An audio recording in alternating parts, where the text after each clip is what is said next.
Doctor మాట్లాడే విధానం బట్టి పేషెంట్ కొంచెం ఫ్రీగా ఫీల్ అవుతాడు. మా వాళ్ళని చెప్పుకొని సెంటిమెంట్ చెప్తే వాళ్ళు జబ్బు తగ్గిద్ది. అదే మిషన్లో చెప్పిద్దా? చెప్పదు కదా.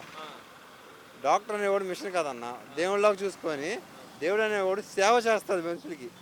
అలా చేయించుకోవాలి కానీ మిషన్ వచ్చి చేపిస్తే ప్రాబ్లం కాదన్న. అంటే మిషన్ కంటే ఛార్జింగ్ పెడతారు. వాళ్ళు అనుకునేది ఏంటి, మిషన్ కంటే ఛార్జింగ్ పెడతారు, డాక్టర్ కంటే డబ్బులు ఇవ్వాలి. అది అది 2040 అని విజనాన్ని చెప్పుకున్నారు కదా చంద్రబాబు నాయుడు గారి 40 సంవత్సరాల ఎక్స్పీరియన్స్ 20 సంవత్సరాలు సీఎంగా చేశాను చెప్పుకున్నాడు. ఇలా మాట్లాడడం ఎప్పుడైనా చూసారా? ఇప్పుడే విధంగా ఈ ఫస్ట్ టైం అంటారు. ఫస్ట్ టైం కదన్న. ఆడి రాజకీయాలు వచ్చి అలా చేస్తారు.